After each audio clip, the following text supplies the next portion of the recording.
Crazy world. Crazy world. All right. How are we doing this afternoon? This afternoon is a tumultuous one. It's just been a crazy time in America, right? I mean, it's been the temperature's been getting raised higher and higher for about 2 weeks now, from Epstein to Klopp to Kirk to Irina to. I mean, we're just. It's the way of Trump, though. It happens every time Trump's in office. So, how are you doing? Oh, good.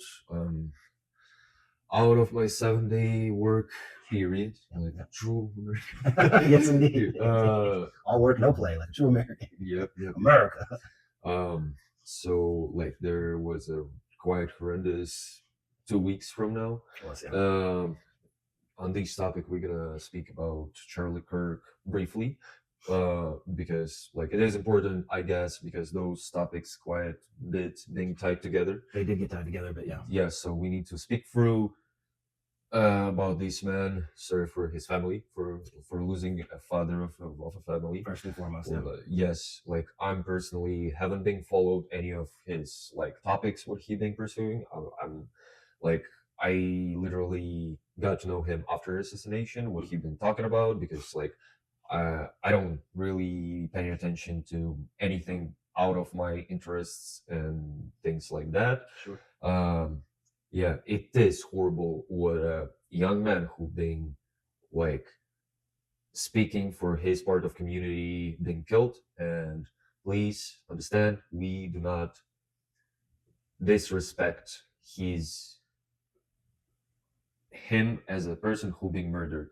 Though, like I haven't paid attention to what he been talking, and like I'm quite sure Cameron have a lot of topics to disagree with what he been saying, but we do not disrespect him as a person who been murdered.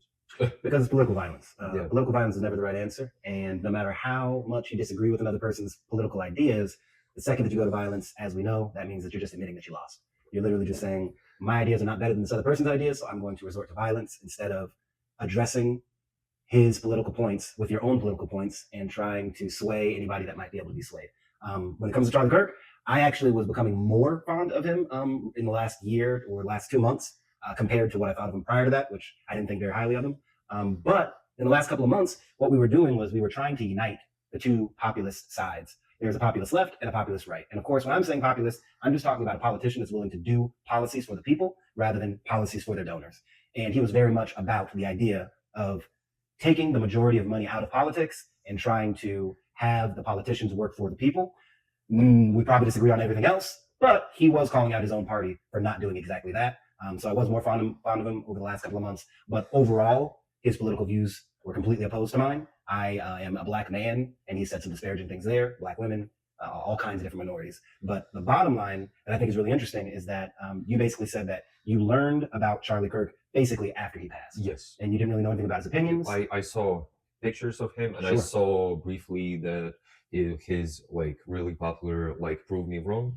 Prove Me Wrong. Yep, which was parody on South Park. Yep. Yeah, I saw those. I haven't I don't think I had went through any of like those shorts fully. Like I were just "Prove Me Wrong," and they start to talk, and I'm like, okay, I'm not interested. It's like out of my interest, basically. Literally. And what's interesting about that is that you only focus on stuff that's kind of within your interests. And if there was a figure that was consistently positively talking about the Ukrainian people, pretty sure you know about that guy, right? True. If he had a track record, if a person had a track record of engaging the Ukrainian community and showing concern and care, advocating for, that would have crossed your newsfeed. You probably know more about it. Yeah, I saw a little bit of people on Instagram lately who been talking about like Slavic and Ukrainian history and being like kind of like open the curtains because it's been like closed by all of these America communist situation. So like Slavic's been kind of closed from a Western community because we've been like basically the not allies or enemies. So like people haven't been attention to our history, to like where we came from, what our ancestry coming roots from, like any of those. I see a little bit more of those people as is right now, but none of them are extremely popular. None of them extremely influenced. Sure, right. They're not popular, like you said. And interestingly enough, for whatever reason, not for whatever reason, we know exactly the reason. this instance, that was what we're going to be talking about today, which is what, can you pronounce her name? Irina Zharkovska. So this person, this Ukrainian girl, and a refugee, was murdered on public transit. In this instance, it was by a black male. And what's interesting is that Charlie Kirk never crossed your newsfeed before because Charlie Kirk didn't talk about Ukrainians before. But as soon as, in this instance, there is a race war that could be promoted, there is an act of violence that could spark conversations of a race war, this is the type of thing that a figure like a Charlie Kirk would jump into, right? It's a hot button topic that is going to start a lot of controversy, which means you're going to get a lot of clicks. And in this instance, it's pitting two different races against each other, white versus black. And what's interesting, you're right, but like Slavics against black people, but what's interesting is that the reason it is being picked up by people like Charlie Kirk is because it can be pitted white against black. He doesn't give a fuck about Slavic. He doesn't give a fuck about anything except for starting a race war, white versus black. So if he sees somebody get killed by a black person, and that person, when he puts it up on his page, is going to look white, then he's going to go to bat for it. He's never going to talk about Ukraine any other time, but he was talking a lot about this case because when he puts it in front of his followers, they're going to see a black man murdering an innocent white woman. They're not going to talk about Ukraine. They mention that she's Ukrainian, but did they go into the difficulties that it is for a Ukrainian person to come to America? Did they go into any of the issues that Ukrainian folks are facing here in America? No, of course not. They only want to cherry pick that Ukrainian girl when it's beneficial to their race war. And we're going to go into the details of the actual story. So we're going to go dive to the situation because we find out 10 minutes ago what newspapers being because we literally went through this topic when we were streaming our gaming 3 days ago, and it was saying one thing, and right now newspapers saying another thing, and it's quite disturbing because we going further and further from the truth. That's a challenge what we're gonna go over right now. The topic. So let's keep on working towards it. Here we go. About that one. There we go. So the first thing I actually wanted to check out is a video, and viewer discretion advised. This is very graphic, and I'm sorry. I will. Sorry in so many different ways. I'm sorry, but we're going to go ahead and watch it because we think it's important to have the facts in front of us. So go ahead and show us what we're looking at. What are we looking at here, Dima? Irina Zharkovska, who is Ukrainian, going back from work, and she been pursuing her driver license recently. She was about to pass her test, but as is right now, as is a lot of Ukrainians coming to the United States, they're using public transportation to get from work, get to work, get to the places where they need to, which is logical.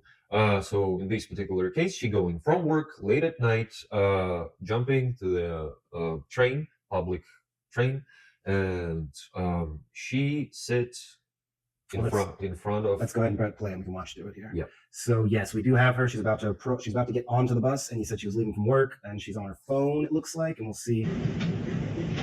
So this is her getting onto the bus, and this is her sitting in front of DeCarlo Brown. Oh, can you mute the? Okay, sure we can. Because it's going to be picked up, no? Which would be good. I'm not saying it's a bad thing, but yeah, it's fine. We can mute it.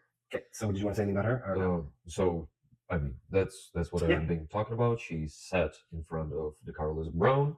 He looked lost. He's rubbing his face. He's leaning against the window. He's hauling around with his eyes, trying to catch something.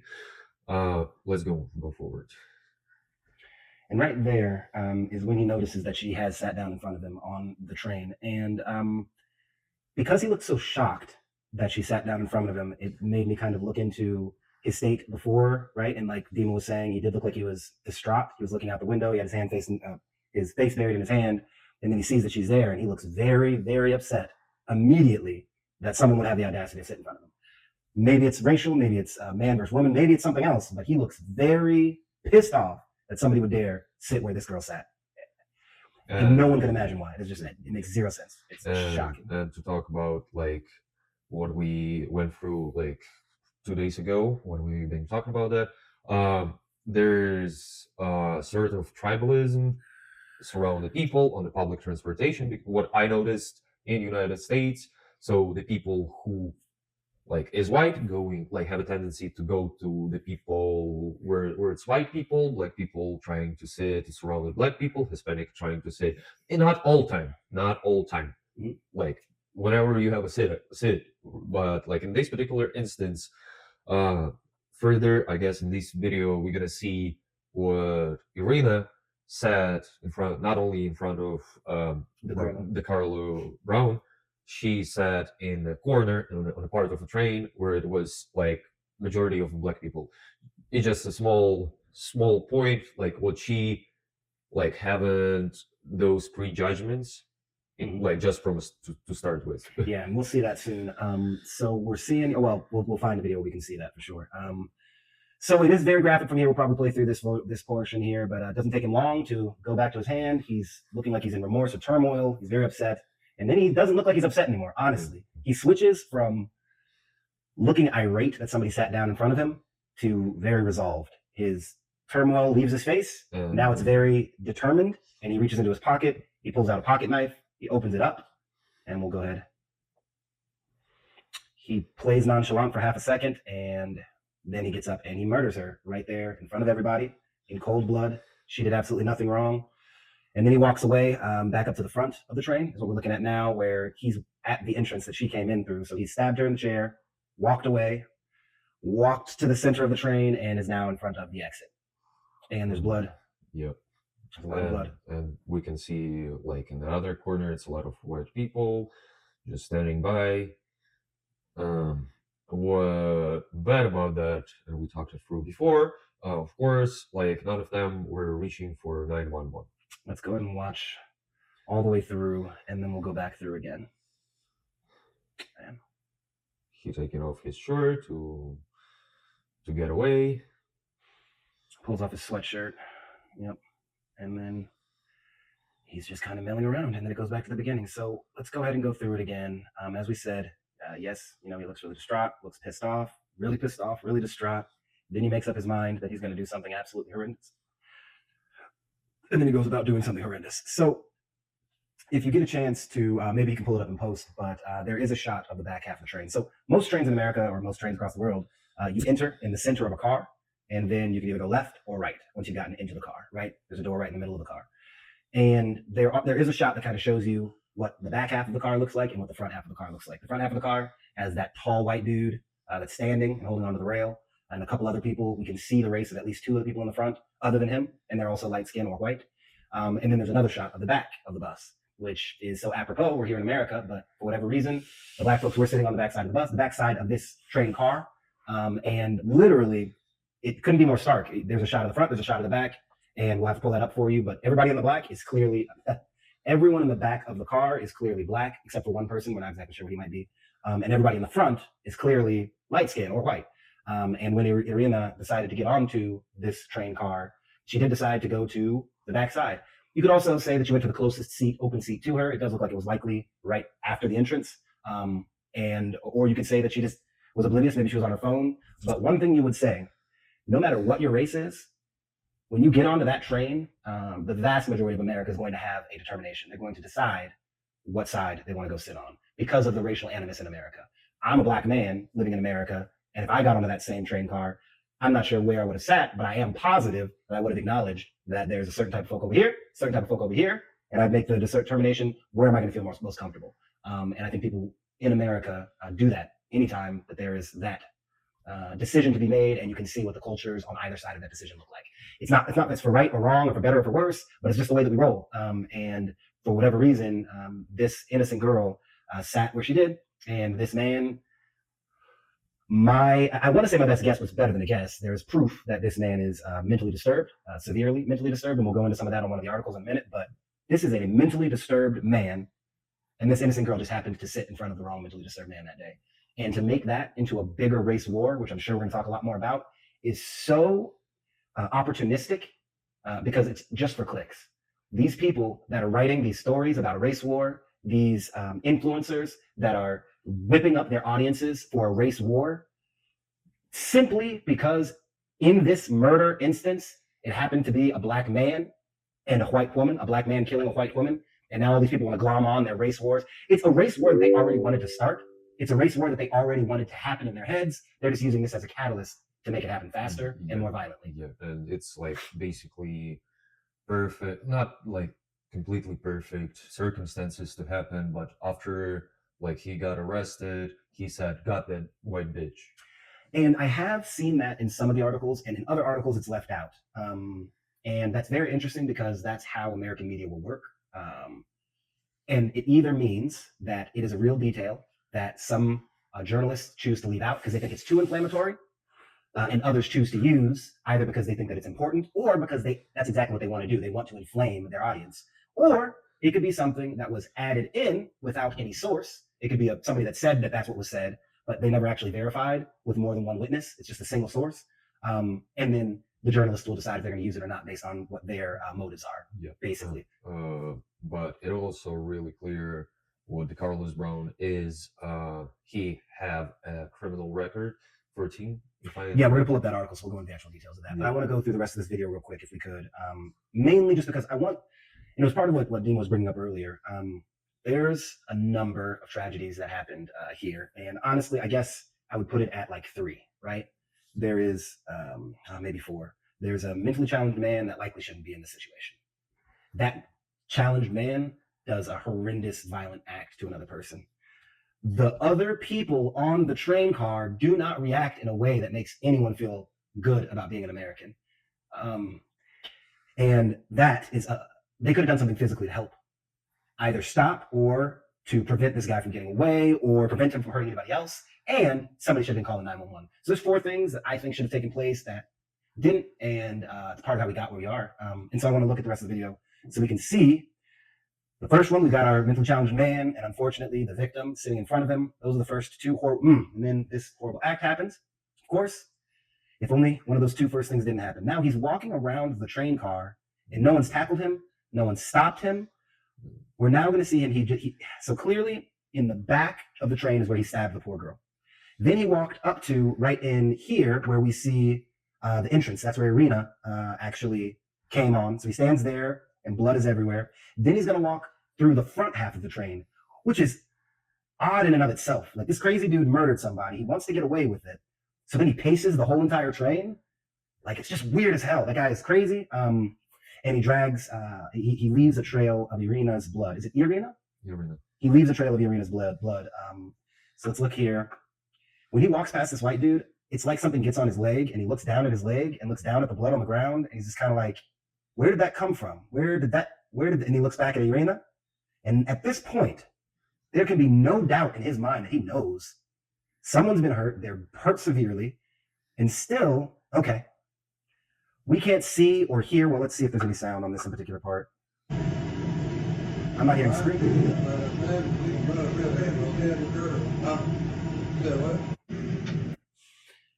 The temperature in that room, the level of concern is just so low. Like, I don't understand why nobody tackled him. I don't understand why nobody screamed, tells him, asks what the hell's going on, asks anything. It just seems like everybody gets into a fight or flight and they freeze, which is the same as flight in this circumstance, but they're freezing. They are not taking action. They are what do you call it? Paralysis. They have paralysis. They're not able to move. They're not able to act. And that's just such a disappointing reaction to something so violent. Yes. Shocking. Yeah, go ahead. So let's go further to see the articles about who is this man, what his past. Exactly. And that one we will go ahead and read off of here. We're going to do does this one have the details about his arrest? Because that's what we want to get into. Brown was arrested. Here we go. Blah, blah, blah, blah. That's going to go somewhere, but it doesn't seem like it's talking about his actual arrest. Let me pull up the one about his actual arrest. Okay, here we go. All right, let's find out some of the facts about DeCarlos. The alleged and this is from The Guardian, and the title is U.S. Right Capitalizes on Fatal Stabbing of Ukrainian Refugee in North Carolina. Excuse me. The alleged perpetrator, DeCarlos Brown Jr., 34, has a long history of problems with law and mental health issues. He had been arrested 14 times and served a 5-year stint for armed robbery. Brown has also come to believe that there was something alien and malevolent inside of him. A man-made material, he told people. Possibly a computer chip implanted by the government that was fighting him for control of his body. It's the first time I've heard that piece, and I definitely want to find out more about it, though that is the type of thing that somebody will say if they want to plead insanity. So if they don't want to say, I'm guilty, because we have you on film, If they don't want to say not guilty because we have you on film, you might want to plead insanity, and that would be the type of thing you'd want to say. Yep. A phone call. Okay, this is gonna give us some more information. Interesting. Brown was riding a light rail in Charlotte, North Carolina, last month when he allegedly stood up with a pocket knife, abruptly stabbed a nearby woman, then walked away. The victim was a 23-year-old Ukrainian refugee who worked at a pizza parlor and hoped to become a veterinary assistant. Haunting security camera footage shows her curled up weakly as she bleeds to death in her restaurant uniform. In a phone call from jail after his arrest, Brown, who reportedly has schizophrenia, told his sister that the victim had been trying to read his mind. Initially a tragedy covered by mostly local news outlets, and this is important. This is when something gets galvanized by the influencers to be the catalyst for whatever it is that they want. If there are influencers that are waiting for a race war, they will scour the internet till they hear a story like this one, and then they'll use that. So as it says, initially a tragedy covered by mostly local news outlets, Zarutska's death has grown in recent days into a cause célèbre on the American right. In more centrist conservative accounts, her killing is a symbol and symptom of a lax criminal justice system that should never have allowed Brown to freely walk the streets. In more inflammatory far-right discourse, the story of a formerly incarcerated black man's killing of a defenseless blonde woman has become racist fodder for sinister theories about white persecution and black criminality. And this is where we kind of come to a cross section, and it might get a little uncomfortable, but this is where we're going, okay? Charlie Kirk, and I kind of lost my trail of thought because I was like, is this the right way to go? I think it is. Right, has become fodder for sinister theories about white persecution and the black community. And it might get a little touchy here, but Charlie Kirk has a lot of quotes out there, and we've seen how divisive quoting Charlie Kirk can become. But one of his quotes, and I wish I could quote him word for word. I say I wish, I don't wish. I'm just going to tell you the gist of what I recall. He basically said that there were marauding black gangs of people that were looking around to find white people to victimize. I didn't say it. I know when I say it, it sounds ridiculous, but those were basically the gist of the words that Charlie Kirk used, that there were these marauding gangs of black people just looking for white people to hurt. And since he had already been using that as one of his talking points, when something like this happens, where there's a black man that murders a white woman, an innocent white woman, even though only local authorities and local news were talking about it before, and they probably were being a lot more responsible with the information, then you get influencers that already want to see a race war happen. And they'll jump in and they'll highlight this story as if it's something they've always cared about. He's like, oh my gosh, look, just an innocent Ukrainian blonde woman getting murdered by another crazy black man. One of these marauding gang members is going out murdering white people. Even though the day before, he probably wouldn't even necessarily consider Ukrainians to be part of the white community. Because if he did, he'd probably be, asking Trump and the rest of his friends in the administration. And I'm not just talking about Charlie Kirk. It's not just making it about him. It's about all of these influencers, whether they're on the far right or the far left or the in-between left or the in-between. If you're using an instance like this to further fan the flames of division, you're not doing the right thing. Because if he really cared about Ukrainian women, he would have been advocating to the administration to allow more Ukrainian refugees to come here, give them a pathway to citizenship, give them protections once they get here, make sure that they have a way to be able to get a driver's license so they don't have to ride public transit. There are so many, the mental health issues. He could be addressing mental health issues for all people in America, whether it be black folks and Ukrainian folks, everybody in America. But instead of looking at any of those issues, he focuses, just like the rest of these folks do, on black man murders white woman, just like we told you. Black people are violent, white people are the victims, white men fight back. That's what they're trying to tell you. True from that.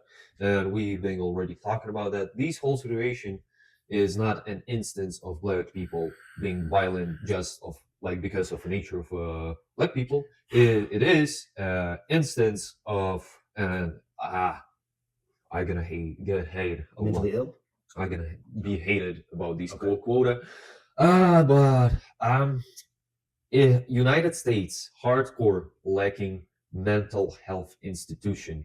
Like, we all know what around 80s United States decided okay, we don't want to have any mental institutions to be around here. We don't want to sponsor them. We don't want to budget them, et cetera, et cetera, et cetera. Though I understand what, before 21st century, that was really rough place to be, because brother of my granddad being in a mental health institution, and it's not the fun place to be. But it is a matter of fact what over years its can became a better place for people with mental issues where they can stay, don't hurt themselves and don't hurt others, because that's what happened in Ukraine. And if you say go back to Ukraine, then fuck you. Like in Ukraine before the 21st century, mental health institutions were being really, really violent places. Like there was a place for human scientists, researches on humans. There was a place of like raping. The like a lot of horrible things. What abuses, like what people already know about. But the matter of fact, after zeros, after 2000, like Ukraine government started to put a lot of researches from the government, from police to the mental health institution, and they shut down a lot of crimes and hatreds and abuses were being hosted there, right? A little bit why I know, because one of my good friends went to, like in 2016, he went to the mental health institution, and he told me all about that, like what is going on there. And as is right now, it's not that horrendously bad. Like, but like if you choose not to have it at all, or have it and slowly but surely making it a better place where people can be and not hurt others, not hurt themselves, I will stand with like to keep it and make it better. Yeah, definitely. And we'll probably have to do another video on mental health issues and looking at different ways that maybe different countries approach it, and contrast that to America, because we do know that mental health is not something that we take care of in America. I don't want to go too far on that, but that's a great point. I mean, if we could address some of the issues like mental health issues, Ukrainian refugee status in America, these are things that could actually address what happened that day. Yes. But there are just too many people that instead want to ring a bell that another black man killed another woman, another violent black man killed another innocent white woman. And I'm going to take just a quick tangent. It won't take long, but I really want us as Americans to see that we've been deceived. The idea that black people are unduly violent was perpetuated from a culture that used to do violence to black people. Farrakhan once did a really great quote about it, and I wish I could quote him word for word, but it is a projection from white America onto black America, because white America knows that they held my great great great grandfather as a slave, and they treated him really bad. And there is a fear that if black people are given too much power in America and normalized too far in America, that black people just might do the same type of violence on the white people. But there is nothing historically that will show you that that would be the case. Literally nothing. There is no time where black people at large victimized white people in America or in Africa or anywhere else. Now, in the very latest years in apartheid and post-apartheid Africa, there's been some changes and stuff that happened. But I'm talking about historically, that's just not how it worked historically. So for America to pretend here at a big grown age of 2025, right? We've been around for a while. In 2025, we're going to say that black people are the violent ones. Well, I'd like to see that proof, because historically that's just not the case. And when you see these influencers try to perpetuate, that is the lie being told to you. So when I started this little diatribe with Americans are being lied to, these are the liars. It's the influencers, it's the media, it's the mainstream, it's the rich, it's the people that have the power that continue to perpetuate a lie that black people are violent against white people at large. Like there's always going to be violence of a black person against a white person against a black person, and everything in between and outside and around. But at large, that's just not a historical thing that's ever happened. And I'm quite disgusted by the fact what, like, those influencers, trying to make that point through my people, through Ukrainians, because, like, historically, like, maybe it's gonna be like a large wow for you, but Ukrainians never had black slaves. We didn't have any slave masters. We historically have nothing to do with the hatred with being spread in a Western society. And I would love personally to keep it that way, to be hardcore neutral to each other, see each other as a human beings, and not just not make Ukrainians lean to the Western perspectives of demonizing other people. Yes, of demonizing other people, because as I said, we historically haven't enslaved black people. We have quite a bit horrific history of Ukrainians being enslaved by the Western and Ottoman empires. So me personally, I don't want to just put in the same box as a Western like white supremacists because they, first of all, they haven't done anything to help Ukrainians, to help Slavics, and on top of that, they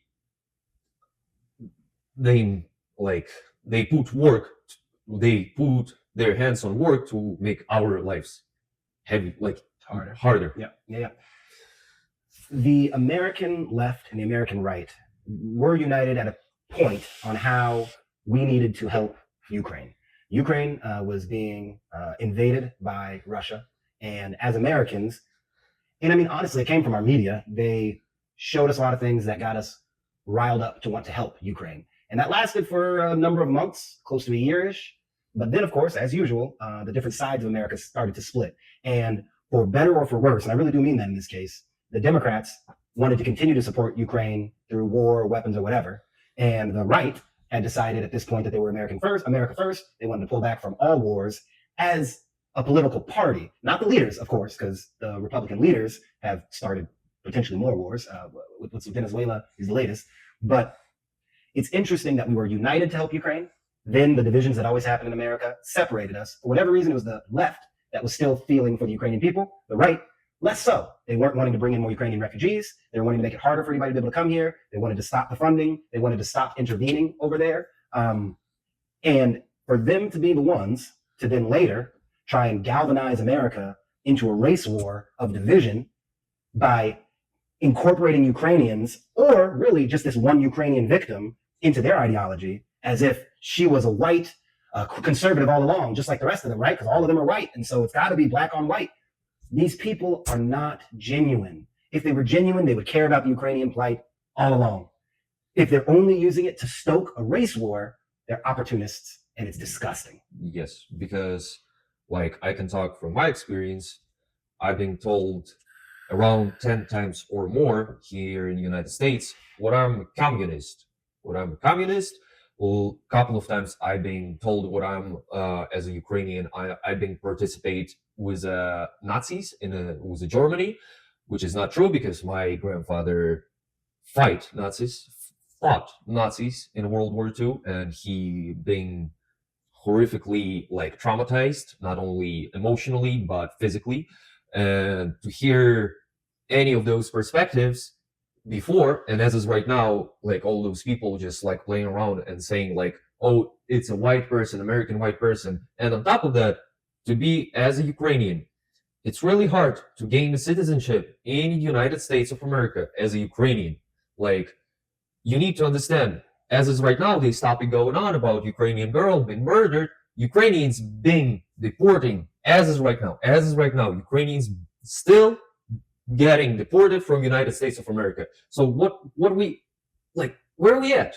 And let me ask you about that. So if a Ukrainian refugee is here in America and our government deports them back to Ukraine, what happens to that person?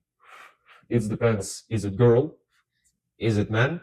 If it's man older than 25, he going straight to the war, straight to the front line, because if it's under 25, over 25. Okay. If it's under 25, because Ukraine all of a sudden became not the constitutional government, not a constitutional country. State of emergency. Like as is right now, young people getting pressured to sign the papers to go to war. Right. 18 to 25, yeah. 18 to 24. 18 to 20. So, yeah. A lot of folks here in America that are anti-immigrant, which is the stupidest. Let me say it again. A lot of people in America that are anti-immigrant, which is antithetical to the American experience. We're all immigrants in America, unless you're Native American. And to some degree, black folks, because we didn't ask to come here. But if you are against immigrants as an American, you're almost anti-American. And a lot of Americans that are anti-immigrant just think to themselves, you know what? We have enough problems here in America.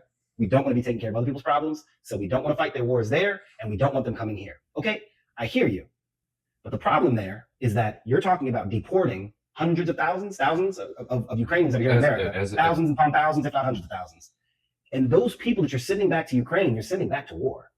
They have to go fight war. It's not like you're just telling them to get out of our country and you got to go back to your poor country and figure out how to make money. No, they're getting sent into a country that is at war.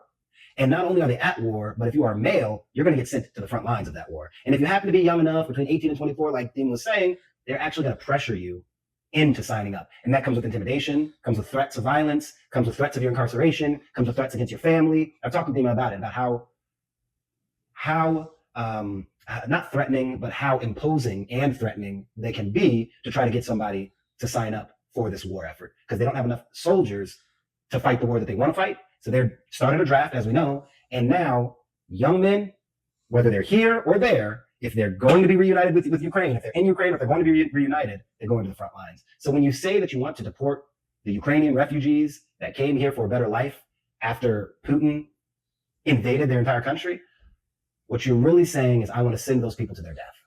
And I don't think that's an American way to be. I think that we're a nation of immigrants. We've always been a nation of immigrants. If anything, we need to make it easier to find a path to citizenship. But instead, these type of hot button topics are used to fan the flames of division, making it harder and harder for us as a country to accept immigrants when they come in. And that's what they want to do. They're doing it on purpose. This is their plan. This is what they want to happen. Yes, and like basically, like those people who right now inflaming those topics, they split Ukrainians as a entity, as a nationality, as a ethnicity, and Ukrainian as a topic on the news. That they like, here's the white, here's whatever fascist, right, communist, right, Nazis, whatever they are, and we care about that. We don't care about that, and that's sad. Just sad. Terribly sad. So with that, I would just like to say, Dima is my housemate. He's been here for a little while. He is a Ukrainian, and I always want to ensure that if we have people as valuable to the public discourse, to society as Dima, that's a testament that immigration is still great. It's not like a change in the last 10 years. Oh, yeah. When my parents came here, immigrants were great, right? Oh, yeah, there were Italians that came here and they were great. They added to society. But then about 10 years ago, everything changed. Now all the immigrants that come in, they're just the worst. They're the worst. They only send their worst. That's what we're being told. Trump, his family is a family of German immigrants that they immigrated to America. His wife is an immigrant from a Slavic country that immigrated to America. So clearly when she immigrated over, immigrants were still cool. But at some point, they want us to believe that immigration changed. And all the country, and Trump really put it to words. It's crazy how he does it right in front of our faces. He literally said, no, now. He didn't say now, but clearly I'll have to add the now because he didn't believe it when his wife came over. So I'm going to add the now. They only send us their worst. They only send us the criminals. They only send us the rapists. They open up their insane asylums and ship them all here to America. He wants us to believe that immigrants at some point switched from being great additions to society, great additions to our discourse, great additions to our public consciousness, and they turned into monsters. And I just didn't see it happen. I know a couple immigrants. I know this one right here. I know a couple other immigrants. I know people in my family that are immigrants. I know a lot of immigrants. Never once have I found one that was the worst of another country. And people repeat that shit. They repeat it as if it's true. Oh, yeah, Mexico's only sending us their worst. Are you kidding me? I bet that your lawn was mowed recently by one of the worst. How horrible were they? Did they kill your dog? I don't think they did. They probably did a great job. And they probably didn't ask for a tip because they're kind people. That's what they are. Period. Yeah, so here we are. This event happened, and as it happened, Ukrainians haven't became more white American at any means.